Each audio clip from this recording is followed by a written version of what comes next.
When it comes to gaming, everyone has that one game that hooks them. That one game that, no matter what, you always seem to go back to. It varies from person to person, both the game and reason. For some, it's the story. For others, well, it's the gameplay. Still for others, it's the experience. For me, it's playing video games for the first time. And you know what? That game that gave me that experience? Sonic Adventure.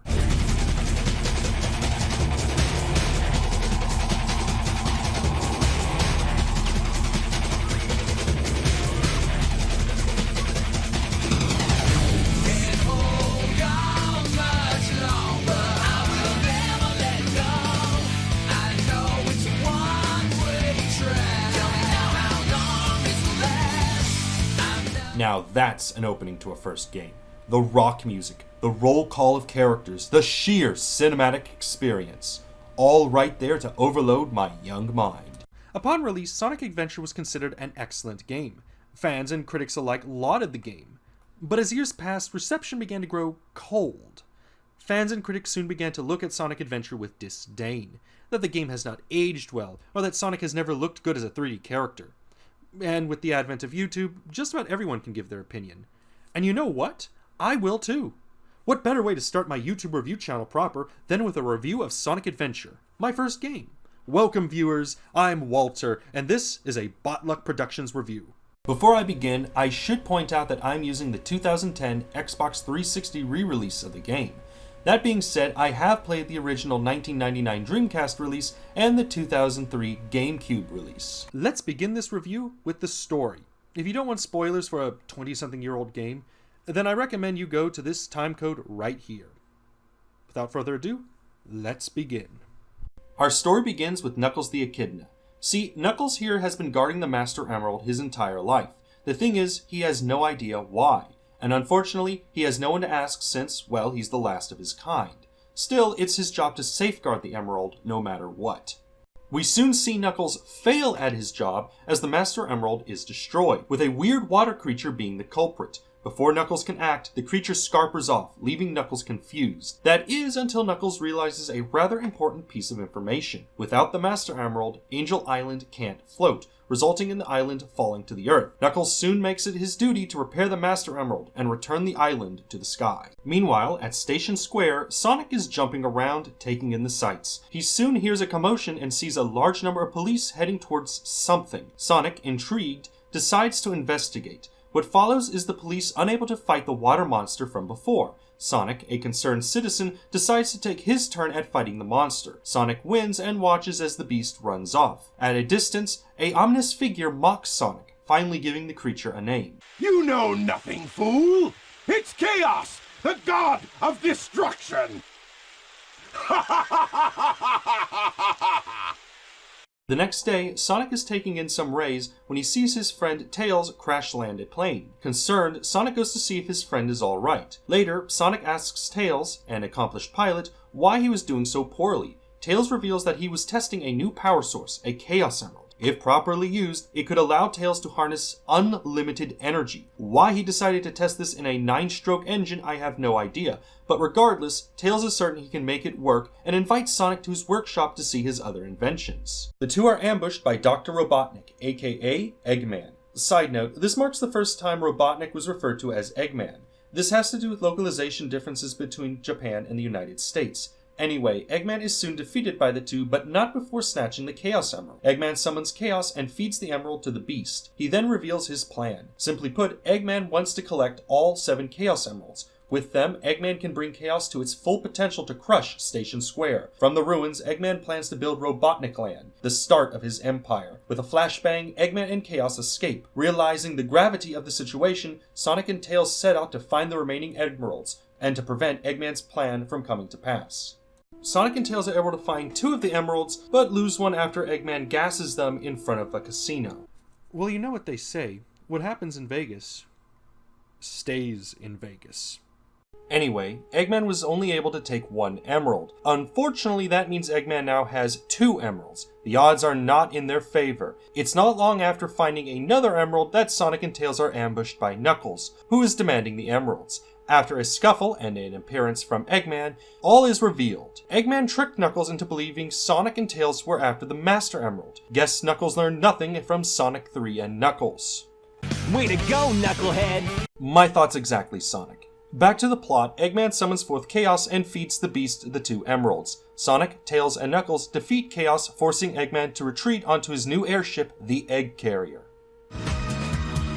But it pales in comparison to the power of chaos. Remember this. Tails and Sonic chase after Eggman, but Knuckles has some unfinished business and the 3 split. After a failed raid on the carrier, Sonic and Tails are separated. Sonic, somehow surviving a death fall, worries about his friend and sets out to see if Tails made it out okay. Unfortunately, Sonic meets up with his obnoxious fangirl, Amy. Amy explains that she was just out shopping and happened upon this little bird that fell from the sky. Soon after, one of Eggman's robots decided to give chase. Amy then demands Sonic help her help the bird. Sonic doesn't take this lightly, but really has no choice in the matter, especially since the 3 encounter said robot. Sonic is about to confront the machine, but not before Amy notices that the nearby theme park is having a couples come for free promotion and promptly runs in. Sonic, I guess being the good guy he is, chases after Amy with the robot not too far behind.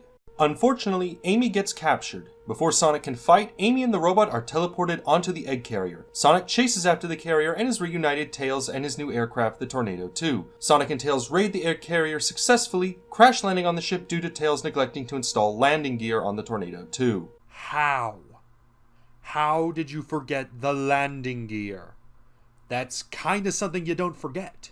After a brief infiltration of the ship, Sonic and Tails soon reunite with Amy, and it's revealed why Eggman was interested in the bird. Turns out the bird was carrying a Chaos Emerald. With this new emerald in his possession, Eggman calls upon E-102 Gamma. Gamma has had one interesting life, having to fight his older brother for the right to crew the carrier, then had to watch his other brothers be scrapped for failure in retrieving a frog that had a tail and a Chaos Emerald. Gamma has had many ups and downs, and right now this appears to be one of those downs. However, before Sonic and Tails can finish him off, Amy stops them. Why, you may ask? Well, when Amy was being held prisoner, Gamma was sent in to interrogate her. However, either due to a quirk in his programming or from some self-reflection, Gamma set Amy and the bird free. Amy is repaying that kindness. Sonic and Tails let the robot live. Unfortunately, the Egg Carrier is losing altitude, meaning everyone needs to get off the ship now. Sonic has Tails take Amy home while Gamma licks his wounds and hovers off. Sonic soon finds Eggman and Chaos, but is too late to stop the Doctor from giving Chaos more emeralds.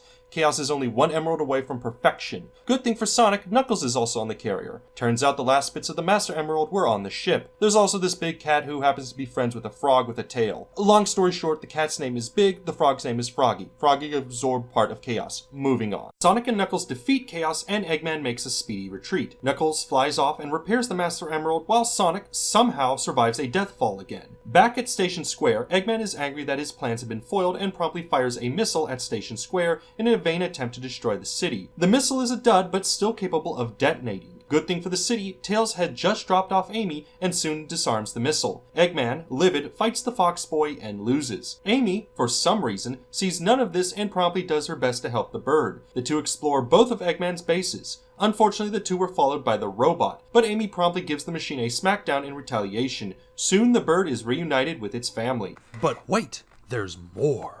See, these two birds are the power source of Gamma and Beta respectively. After Gamma left the carrier, he had some self-reflecting and came to the realization that Eggman was bad. Shocking, really.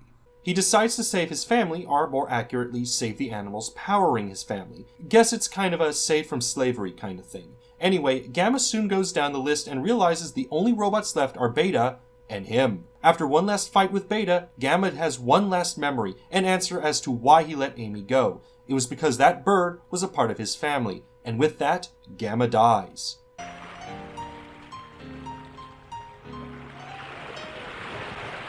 Back to Sonic, he has just explored a temple and sees a mural that depicts the final form of chaos, grateful that the disaster has been avoided. Foreshadowing. Sonic soon sees Eggman returning to his base. With one last battle, Eggman is finally defeated and this story is finally completed. Right?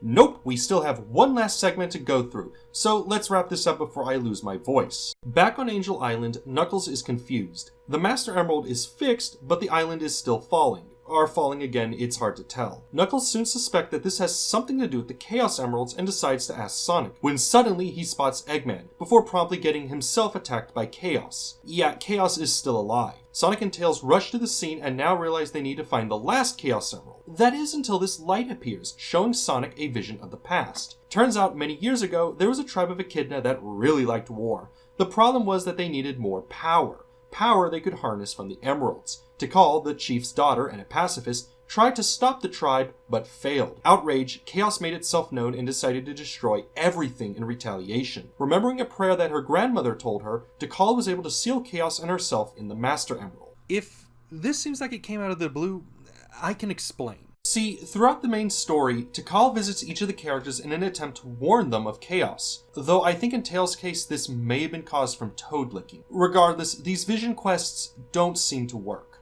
The servers are the 7 Chaos Emeralds. Much better. Back in the present, Sonic and Tails quickly find the final Chaos Emerald. What?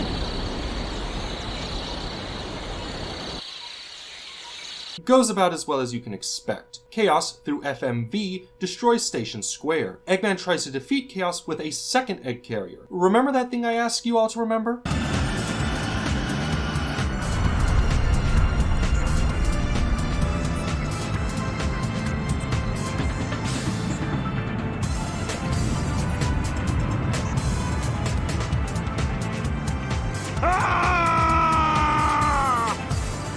Oh, how I love foreshadowing. With no other option, Tikal finally reveals herself. She pleads that Chaos needs to be sealed back in the Emeralds. Sonic counters that this really doesn't address the issue since Chaos is still harboring much anger. Instead, Sonic offers a different solution. See, when Chaos absorbed the energy of the Chaos Emeralds, he only absorbed the negative energy. Sonic, harnessing both the positive energy of the Emeralds and the cheers from a fan in a 1998 expo, turns into Super Sonic and promptly beats Chaos into submission. I guess violence is always the answer. Chaos, now no longer a giant monster of rage, appears calm. Tikal reveals that Chaos was the protector of the Chow, these small cute critters. Seeing that the Chow are happy and safe, Chaos and Tikal ascend into the heavens. Or something. All's well that ends well, right? Yes, Tails. Station Square is destroyed, thousands are dead, and Eggman is still on the loose. Sure, all's well that ends well. Sonic runs off into the sunset, finally ending this story. Why is this story so complex? To be fair, this story isn't difficult to understand. It is, however, difficult to follow. This is due to something called the Rashomon effect. What this boils down to is that the same story is being told by different narrators, with each narrator having a different and often conflicting account of the story. In Sonic Adventure's case, each character has their own view on the situation. Want to see the whole story? You need to play each character. The problem is that we're dealing with 6 characters, half of whom don't really contribute to the main plot. Sure, it's interesting to see Amy help this bird, but it's not needed. Yes, Gamma's story is worth playing, but what does this have to do with stopping Chaos? And Big adds nothing. To put this into perspective, Froggy adds more to the story. Big's just kind of here. Long story short, the problem with this story is the execution. The multiple points of views, while a novel idea, doesn't really work with a cast this large. I find it, well, overextends the story. Had this been limited to only Sonic, Tails, and Knuckles, I think the story would have flowed a lot better. As is, there's too much clutter in the details. From a gameplay perspective, Sonic Adventure can be viewed as a 3D platformer that explores different concepts of the genre. Out of the box, we have 6 different characters, each with their own gameplay style. Let's begin with Sonic. Sonic's stages are all about getting from point A to point B as fast as possible. How you do this is up to you. Follow the level? That works. Find a shortcut? Also valid. Sequence break the levels to squeeze more time? Go right ahead. Of all the characters, Sonic is the easiest to explain. There's no real unique objective, no real time limit, and no real overall gimmick. You just have to move fast. This also applies to Sonic's abilities. Sonic is as fast as they come, but he's not without packing some neat little tricks. For protection and platforming, Sonic can do a homing attack. After he jumps, simply press the jump button again and Sonic will home into a target. This can be chained, allowing Sonic to defeat multiple enemies or even open up new shortcuts. He also has the spin dash, which, after a small build-up, allows Sonic to race forward. It's not that useful since I find there are few instances where you really need that kind of speed. For speedrunning, yes, but not the base game. Sonic also has the light speed dash and the dash attack. Both are connected to the spin dash. One lets Sonic follow a line of rings, while other lets Sonic attack multiple enemies. The thing is, outside some rare instances, neither of these abilities are that useful. The reason is that both require to charge up the spin dash, which takes up time I could use to move forward in the stage. There are some instances where the lightspeed dash is useful, just not many. As for the dash attack, well, the homing attack is just more useful and intuitive. One requires me to charge up to attack enemies, the other I can simply do with the press of a button. Tails is somewhat similar to Sonic in that he has to reach the end of the stage. The difference is that Tails has to race Sonic, and eventually Eggman, to the end of the stage. Unlike Sonic, Tails isn't that fast. In a foot race, Tails has trouble keeping up. When he flies, however, well, the sky's the limit. Unlike Sonic, Tails can't use the homing attack. Instead, he can fly for a short distance and cut out large sequences of stages. This is actually encouraged through the use of speed rings that reveal hidden paths Tails can use. Outside of flying, Tails can use his tails as an attack. It's rather worthless, but quickly becomes upgraded into a breakdancing onslaught of destruction through an upgrade. You can of course jump onto enemies or roll into them, but outside of bosses, there's really no need to resort to violence. Knuckles is all about treasure hunting. Located around the map are 3 shards you need to find. Don't worry, you have a radar that goes off if you're close to the shards, as well as a light that will point you in the right direction. Getting to the shards is also not too hard, since Knuckles can glide and climb, allowing for some incredible stage exploration. And you're gonna need it. Emeralds can be anywhere from being in enemies to just simply floating in midair, to even being underground, though not always. See, the shards are never in the same place in repeat playthroughs. This means levels can take anywhere between 3 minutes to less than a minute. Knuckles can also punch and do combos. It's worthless since unless enemies are really a bother, you're not really going to fight them. Plus, simply gliding into the enemy is more efficient than this air punching thing. Amy is something. The best I can describe her as some weird mix of survival horror, stealth, and 3D platforming. That doesn't really work. See, Amy has to reach the end of the stage. Okay, problem is that this robot is chasing you. You can try and fight the robot, but this will only anger the machine into invincibility, so you have to keep running, at a very slow pace. You can hide, but I can never make this ability work well. Ability-wise, Amy is rather limited. She has a hammer, but we've already established that combat is really not an option. She can spin the hammer, again, not really all that useful. The only real useful ability Amy has is the hammer jump. Yeah, if you hold a top speed long enough,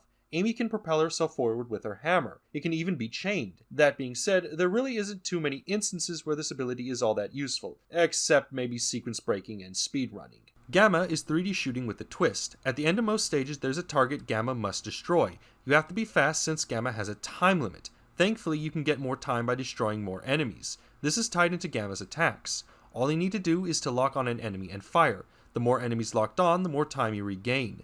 Ability-wise, Gamma is rather simplistic. If he keeps up his top speed, he can enter a speed mode. Not all that useful, but hey, it's there. And later on, Gamma can hover, useful for covering large gaps that occur later in the game.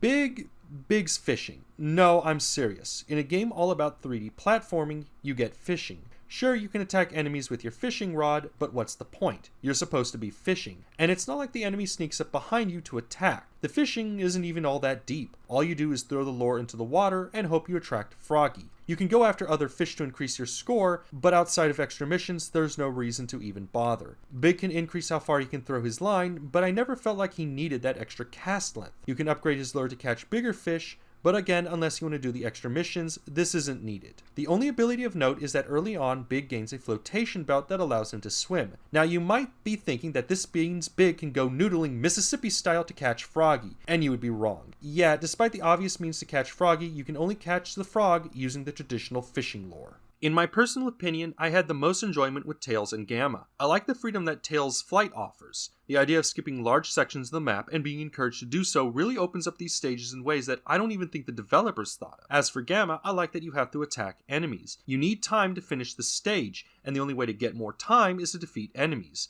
It's a nice change of pace compared to the rest of the characters where combat is rather lacking. While I'm not a fan of Knuckles' gameplay, I do feel that his gameplay had the most thought put into it. You have to find shards in this small arena-like area. You go in one direction and what do you know, you get a lock. Start moving around and you might find a second lock that is closer. So you go after that second shard and find it. Because the stage is small, it's not hard to find a landmark and retrace your steps to the earlier shard location. And who knows, maybe you'll find that third shard close to the first. Add in Knuckles' movement and you have, in my opinion, a good foundation to work on for a game. Sonic, while the star of the game, I find to be rather lacking. It might be that Sonic has the most stages, or maybe it's because this style of gameplay would be used in later games, but I feel that Sonic's gameplay is rather limited. Maybe add some tweaking to the concept and I might change my tune. Amy's gameplay is clutter. Too many gameplay styles ruins her levels in my opinion. If there's any good to say, it's that she has only 3 levels. Big, just no. Now let's move on to the controls, and oh boy do we have a problem. For the most part, all the characters control well enough. They have good movement speed, nice jumps, and simple enough controls that you can pick up this game easily. The problem is threefold: the camera, fine control, and the physics engine. Let's begin with the camera. If you have ever played any 3D game, one common design element is the camera orientation. Basically, whatever the camera is looking at, that is considered forward. So if you press forward on your controller, your character goes in that direction. Easy, right? Well, not for Sonic Adventure. While generally the camera does its job in pointing out what direction you need to go, it sometimes changes orientation unexpectedly. At its least obtrusive, you simply need to reorientate yourself. At its worst, you run into a wall or off an edge. Now I know what you might be thinking. Why not just turn and avoid the pit or wall? Well, that's where our second issue comes in. For most of the characters, once you hit high speed, you lose any real ability to turn sharply. You either turn too little or turn too much. There is no middle ground. Now I get that in reality this is the case, but when you're fighting the camera and have to deal with level architecture that looks like this, yeah, not fun. But what's even more problematic is the game engine itself. See, the engine works well when a character is moving fast on a straight, relatively flat, wide path. The problem appears when levels start to add in bumpy, narrow, curvy paths. In situations like these, characters run into walls or even start doing barrel rolls. Now granted, this issue mostly plagues Sonic, and even then only in his later stages where stages become more abstract in level design. But this problem plagues all the characters. Alone, these issues can be somewhat bearable. Together, they create a miserable experience. From a presentation side of things, Sonic Adventure is okay. My initial feelings of the game was that the textures and models were dated, giving this game an old appearance. However, as I played the game, I began to realize that for a 20-something-year-old game, it's not that bad. The texture work gave this game a stylized look that I like. The model quality, while not the best, fits the style perfectly. So I had to ask myself, why have many reviewers stated that this game has aged poorly? Surely it can't be the graphics of the models, and soon I found my answer. It's the cutscenes. Sonic Adventure shows most of its cutscenes in engine. Now this isn't a bad thing until you realize that the character models were not meant for this. Just look at this. The characters have no mouth, and then suddenly they get this weird void thing that acts like a mouth. Eggman doesn't even have a mouth, just some basic textures. And the voice acting? Watch out! You're gonna crash! Ah! I was lucky to find one of the 7 Chaos Emeralds. What's going on here? Oh no! It sounds as though they did this in one take with no direction and used it as the final product. Take Big for instance. How do you take John St. John, the voice of Duke Nukem, and go from this Damn, I'm looking good. to this? Froggy, is that you? I mean, really. Now, to be fair, not all the acting is bad. I do find the late Dean Bristow to be a good Dr. Eggman. This late Steve Brody also does a good voice for Gamma. It's robotic, but also alive. Resistance is futile. Give me the bird. Music-wise, Sonic Adventure has some good tracks. The main character songs are a good mix of genres ranging from punk to rap and do a good job representing the characters. Level music is also varied, giving each stage a theme and some character. Level design varies from stage to stage, but for the most part it's alright. If I had any real complaint, it's that the later stages become a bit abstract. It can at times be rather difficult to figure out where you're supposed to go in some of these stages. One element of Sonic Adventure's presentation is the inclusion of hub worlds. Rather than have the game move from level to level, players have to travel around the hub worlds, either finding stages, solving simple puzzles, or just continuing the plot. What I like about these worlds is how alive they make the game feel. Like, did you know that this character is visiting Station Square? All these little things add some life to the world. Speaking of the jungle, we also see a problem. For the most part, these hub worlds are easy to explore, and you can easily gain hints as to where you can go next. However, sometimes these hints aren't all that useful. It took me way too long to find that stone. And then you have the jungle. This thing is a confusing maze that you can get lost in very easily, and unfortunately, there are at least 3 hidden areas you need to find in this jungle. No big marine with a pair of friendly eyes named Camouflage here to help you. Thankfully, a map feature was added in later releases. One thing I should mention, see this weird shiny effect on some of the characters? That is a, well, unexpected side effect caused by later ports. For some reason, the lighting engine was turned off when they ported Sonic Adventure to the GameCube. As a consequence, this makes some of the characters' models look shiny, almost like their toys are made from plastic. Not a big thing, but something I wanted to bring up. Outside of the main game, Sonic Adventure has some extra content. Each stage in Sonic Adventure has 3 emblems. Completing the stage itself will net you 1 emblem. The other 2 have requirements that vary from collecting a certain set of rings to beating a stage under a par time. There are also some minigames that have some extra emblems to collect. Outside of this, you have the mission mode, which includes 60 missions to complete. They're scattered around the game world for you to find. From experience, these usually require the player to have some knowledge so as to find something that has changed. It's an arcade mode, but more of a time waster. Then you have the Chow Garden. It's a virtual pet simulator, though a rather limited one. The main purpose of this is the Chow Race. That's where you put your Chow and race them. That's about it. I have heard some people get Sonic Adventure just for the Chow Garden, and while I can see the appeal, the system is rather limited, at least on the Xbox version. The Dreamcast and GameCube versions had the ability to allow you to take your Chow on the go through the use of the VMU and Game Boy, though this was removed in later ports. Speaking of ports, it's time I bring up the elephant in the room, the re-releases. Throughout the years, Sonic Adventure has been re-released on different consoles. Now, normally I wouldn't bring this up, since games don't really change too much on re-releases. However, given the number of ports, and the differences between them, I think it best I at least acknowledge them. To begin with, we have the Dreamcast release. Now, this is the most bare bones released. Outside of the extra emblem collecting and some long-gone DLC, there's not much here. One unique version of the Dreamcast version was the Chow Garden, which utilized the Dreamcast VMU for Chow Adventure. It was basically a small minigame you could take on the go, similar to, say, Tamagotchi. Now, in 2004, riding on the popularity of Sonic Adventure 2's GameCube port, Sega released the Director's Cut of Sonic Adventure for the GameCube. Now, this port added in enhanced character models for most of the characters, new textures for some maps, some slight aesthetic changes, and, for whatever reason, turning the lighting engine off.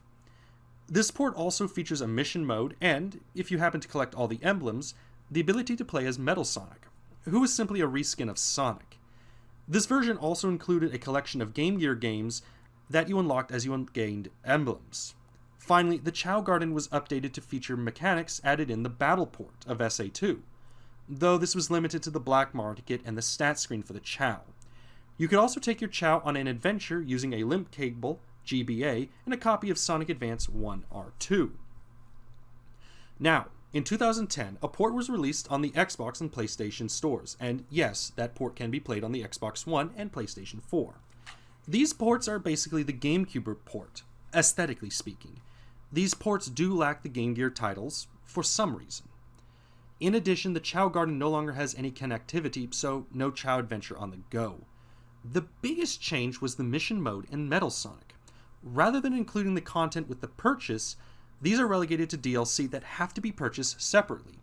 Without the Game Gear games, as well as the DLC, I find this port to be rather lacking.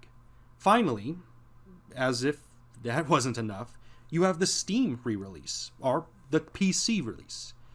Again, this is basically just the Xbox and PlayStation release, which is the GameCube release, with all the DLC that you have to purchase separately. At least with this version, you can use mods, so Hello Lighting Engine, old models and textures, and some other weird modifications.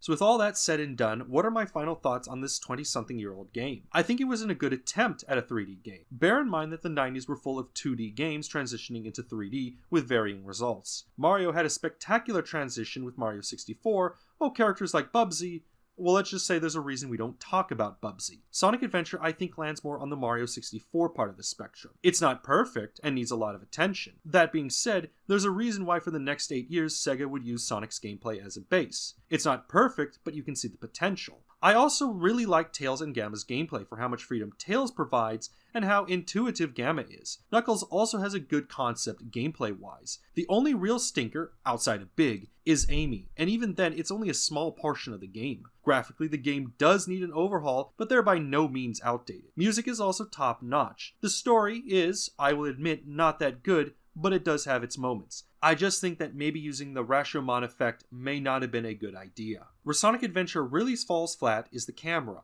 While yes, the controls and physics engine do give me problems, I feel that these issues pale to the camera issue. Not everyone is going to move fast to break the engine or even run on walls, but everyone is affected by the camera. In addition, something needs to be done with the extra content. Pulling stuff out like Game Year games from future releases of this game was, in my opinion, not a smart move. The Chow Garden is also concerned since much of the content was pulled in later releases. In addition, some of the emblems are tied to this mode, so if you're into completing games, I hope you like Tamagotchi. But by far the worst part of this game is Big the Cat. Just why? From what I have read, Big was added in to slow down the game. Okay, fair enough, but why fishing? This is a Sonic game, a franchise known for its platforming. If I'm going to go fishing, I'm going to get Sega Bass Fishing. Or, buy a fishing rod from Walmart.